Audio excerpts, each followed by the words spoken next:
Bonjour, aujourd'hui nous sommes le 18 mai 2025.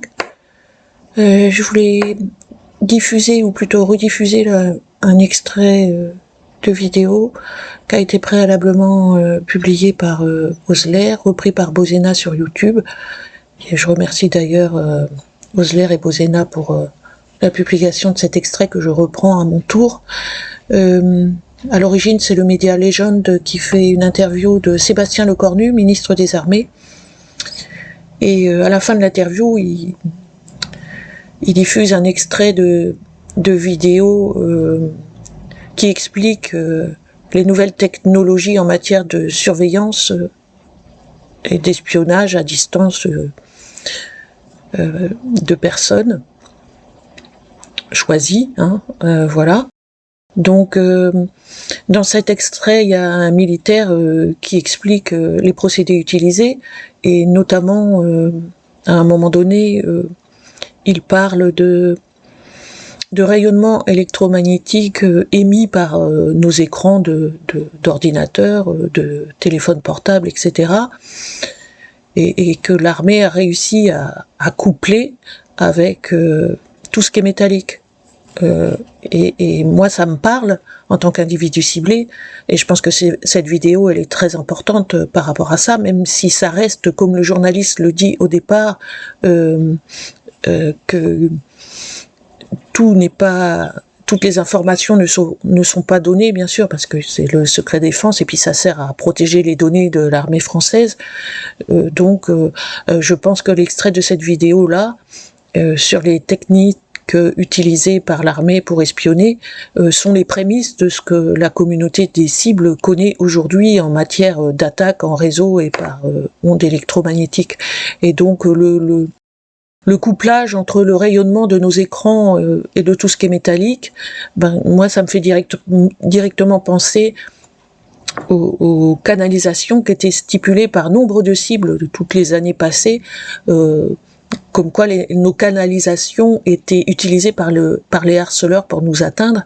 Et oui, les canalisations de chauffage, d'électricité, c'est métallique à la base, les tuyaux sont métalliques, et il est fort probable qu'ils puissent passer par là. En tout cas, dans l'extrait vidéo, le militaire le stipule clairement. À un moment donné aussi, il utilise une antenne en expliquant, pareil, pour se relier à l'écran de la personne qui est censé être espionné, et il explique clairement qu'il existe des dispositifs beaucoup plus discrets pour espionner les personnes, notamment en utilisant le rayonnement électromagnétique. Alors ça, c'est probablement ce qui est, utilisé contre nous, mais version plus. Version encore beaucoup plus pointue, je dirais même, que ce qui est démontré dans l'extrait. Et c'est pour ça d'ailleurs sans doute que le journaliste au départ et le militaire à la fin, ils disent que tout n'est pas dit et qu'il y a bien d'autres procédés d'utiliser.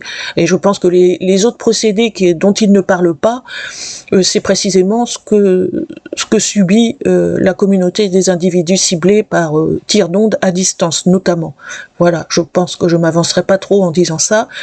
En tout cas, l'extrait, il est quand même assez parlant, parce que déjà, il explique clairement ce couplage entre le rayonnement électromagnétique et tout ce qui est métallique, ce qui peut quand même plaider en notre faveur, et surtout ne plus être pris pour des déséquilibres mentaux à partir du moment où on parle de personnes potentiellement malveillantes qui utiliseraient les canalisations électriques pour nous atteindre. Je pense qu'en regardant l'extrait vidéo, ça suffit quand même pour prouver qu'on ne raconte pas que des imbécilités, qu'on n'est pas complotiste et qu'on n'est pas fou. La preuve en est l'extrait qui va suivre. J'en profite aussi pour lancer un appel au cas où, je pense pas que ma vidéo sera regardée par eux, mais lancer un appel à Hubert. Il peut m'écrire s'il veut sur ma chaîne YouTube là. Moi je vais lui dire que ça sert pas seulement à un but défensif, contrairement à ce qu'il dit dans l'extrait, mais à un but offensif aussi, contre des civils innocents. Et je me permets de lui dire, parce que pour moi c'est pas l'armée en tant que telle qui est déviante par rapport à ça, c'est des militaires peu scrupuleux qui ont détourné le matériel, sans doute dans le dos de leur hiérarchie et dans le dos de l'armée en tant que telle, pour l'utiliser sur des civils. ou alors le prêter à d'autres civils de leur connaissance pour qu'ils l'utilisent eux-mêmes contre d'autres citoyens, quoi, civils, dans le civil. Voilà. C'est ça qui se passe. Mais c'est pas l'armée en tant que telle. Je pense qu'il y a énormément de personnes dans l'armée qui ne sont pas au courant que ces technologies sont utilisées dans le civil. Il y en a d'autres encore qui le savent, mais qui pour des raisons X refusent de le prendre en compte. Et puis il y en a d'autres, malheureusement, et j'espère que c'est une minorité, qui l'utilisent. Voilà. Et j'en profite aussi, puisque l'interview concerne Sébastien Lecornu, ministre des Armées, que s'il passe par là, qu'il n'hésite pas à se pencher du côté des individus ciblés en France, mais c'est partout dans le monde, il n'y a pas qu'en France que ces armes sont utilisées. D'ailleurs, ils se refilent, les pays amis, alliés, on va dire plutôt, se refilent les infos. Donc tout ça essaime dans le civil. Et comme c'est de plus en plus pointu, de plus en plus miniaturisé, de plus en plus invisible et de plus en plus discret et invisible, on va dire, forcément c'est beaucoup plus facile aussi de maltraiter, de brutaliser les personnes à distance en catimini, quoi. Voilà. Donc Sébastien Lecornu, n'hésitez pas à éventuellement taper dans Google torture électronique ou harcèlement électromagnétique ou harcèlement en réseau ou gangstalking encore ou individu ciblé, et vous verrez que ça fait beaucoup de fous quand même. Voilà. Maintenant je laisse place à l'extrait et puis j'espère qu'il servira, parce que moi en tout cas je vais l'envoyer, cet extrait-là.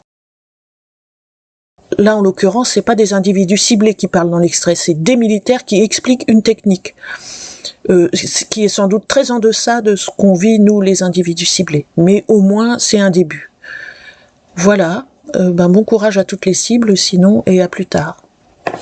La technologie qu'on a pu filmer, donc c'est l'électromagnétisme. On a pu mettre une antenne et filmer pour montrer comment, avec une camionnette... Alors, il y a d'autres technologies, je tiens à préciser, on montre volontairement ce que l'on veut bien montrer, mais ce qu'on a vu est absolument incroyable, et ce qu'on a vu hors antenne est encore plus incroyable, mais on peut pas tout montrer.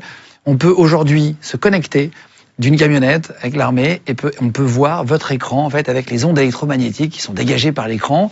On a mis un membre de mon équipe qui était sur Word et qui tapait un texte sur l'ordinateur de quelqu'un de l'armée, et on pouvait voir le duplicata de l'écran dans la camionnette. Regardez, c'est incroyable à voir. Alors on est avec Hubert. Bonjour Hubert. Bonjour. Hubert, tu vas nous montrer une technologie exceptionnelle. C'est de récupérer en fait l'image d'un écran d'ordinateur d'une victime. Donc là on a pris le bureau de madame, merci. On a mis un faux écran à l'intérieur. Voilà, on a marqué... Enfin, c'est un faux visuel en gros qui représente quelque chose de sensible, de classifié.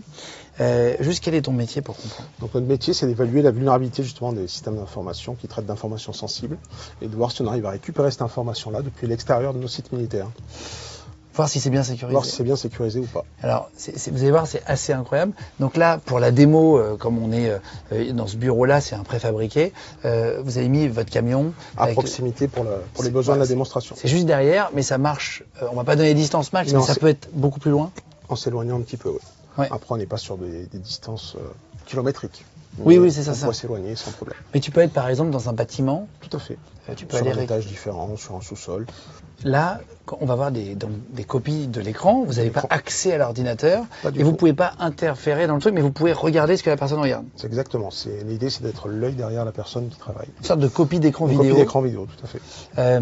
Donc il n'y a pas eu d'accès avant pour mettre un virus, un malware. Pas d'accès préalable. Physiquement non plus, pas un duplicata, machin. Non. C'est le rayonnement naturel de l'ordinateur qui est récupéré à l'extérieur. Donc si tu voulais, avec l'antenne là, tu tournes l'antenne et tirais sur l'ordinateur du monsieur derrière. Si l'appareil est vulnérable, oui. Et alors, c'est quelle technologie? C'est quoi? Comment tu peux te copier un écran sans câble? Ça, c'est vraiment une question du mal à... C'est le rayonnement électromagnétique décomposant qui fuitent dans l'air, qui sont des tout petits signaux qu'on arrive à reconstituer pour reconstituer fidèlement, le plus fidèlement possible l'image, quand le matériel est vulnérable. Donc cet rayonnement est variable en fonction des ordinateurs. Vous parliez, tout à l'heure, j'entendais dans le couloir, vous parliez de tuyaux de chauffage. Quel rapport avec le rayonnement électromagnétique des écrans? Ce rayonnement-là, il peut se coupler sur tout ce qui est métallique à proximité du système d'information.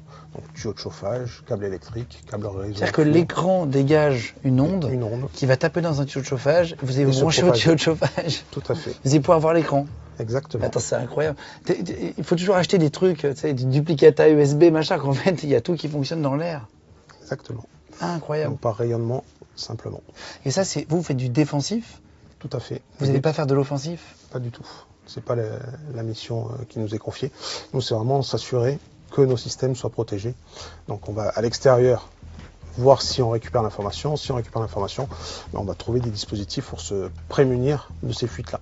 Où on va changer le matériel, où on va apporter une protection locale dans laquelle va être exploité le matériel. Bon, et la technologie permettrait de le faire en offensif si on avait besoin? Sûrement, puisque c'est les mêmes types de technologies qui pourraient être utilisées à but de renseignement. Donc là, Hubert, on va te suivre. On va enfin, je sais pas, à l'extérieur du camion. À l'extérieur. T'as mis une antenne rouge, là c'est l'antenne rouge du coup, c'est ça? Tout à fait. D'accord, on y va et on va regarder de l'intérieur. Lors de nos missions. Allez, c'est parti. Hop. Alors, on est à l'extérieur, ça y est, avec Hubert, donc on s'est mis à côté.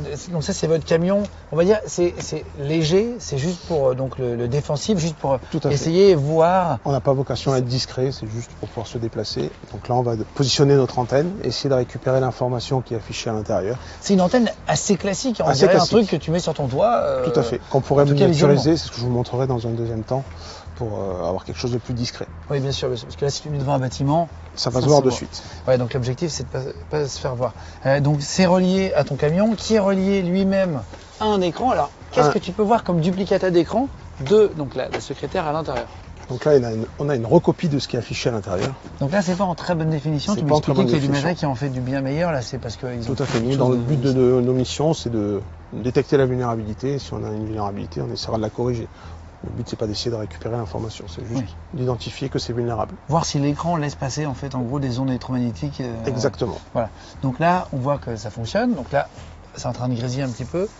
C'est quand notre cadreur passe derrière l'antenne. Je pense que ça perturbe un peu. Ouais, dès que tu passes devant, c'est fou. Sinon, on arrive à lire les gros titres. Tu vois, là, hop, tu t'es un peu éloigné. Clac, on arrive à lire French Operation Up to Secret. Donc là. Alors Hubert, on a à l'intérieur Seb qui est de notre équipe donc qui est derrière l'écran. Seb, est-ce que tu peux ouvrir si tu veux un bloc-notes et tu marques quelque chose et comme ça on va regarder en direct. Hein. Voilà donc sur l'écran, vous allez voir. Voilà, hop, il écrit salut, légende. Voilà. Donc c'est-à-dire que c'est pas juste une photo de l'écran, c'est du direct. Vidéo en direct. Là, vous avez deux types de dispo pour montrer. Il y a l'antenne et donc là, pendant qu'on parle, il y a quelqu'un qui a changé l'antenne et qui a mis autre chose. Un système qui permet de récupérer en conduction, ce que j'évoquais tout à l'heure. Comme le tuyau de chauffage? Comme le tuyau de chauffage, à part que là, on n'a pas de tuyau de chauffage. On est à l'extérieur. On a un chauffage électrique, mais on est à l'extérieur, sur le grillage. C'est une pince sur le grillage. Une pince sur le grillage qui permet de récupérer l'information exactement de la même manière. Et qui fait, en fait, finalement, le grillage fait office d'antenne, quoi. Tout à fait. C'est le grillage qui fait antenne et qui renvoie ça sur la pince. C'est-à-dire que tu te branches avec un truc un peu plus précis que là c'était vraiment pour faire un test, tu déroules le câble discrètement, tu te mets à 500 mètres, exactement. Tu peux voir l'écran de la personne. Récupérer l'information. Dans une chaufferie. À force de faire des émissions comme ça, de toute façon on va tous devenir parano, donc on peut y aller à fond. C'est impressionnant. Là on voit que l'image est quand même moins efficace que sur l'antenne.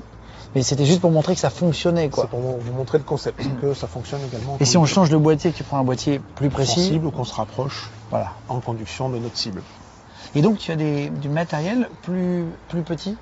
Plus petit, donc on pourrait imaginer ce genre de dispositif qu'on intégrerait dans une mallette. Donc on a une petite mallette qui intègre une antenne et qui permet de faire exactement la même chose de manière plus compacte. Donc ça, on pourrait imaginer dans un sac à dos, dans une mallette, dans un top case de moto qu'on approcherait au plus proche de nos sites sensibles. Ce qui fait la différence, c'est notre radio logiciel qui permet de récupérer l'information. Si on avait une radio logicielle plus sensible, on aurait des informations de meilleure qualité. D'accord. Ah oui, donc tu peux. Mais ce qui, je rappelle, n'est pas le but dans nos missions. Nous, c'est vraiment détecter la vulnérabilité et si c'est vulnérable, essayer de la faire corriger. D'accord, merci. Je te pose pas d'autres questions parce que je sais que c'est compliqué de dire sans pouvoir dire. Donc merci Hubert de nous avoir répondu à quelques questions. Merci.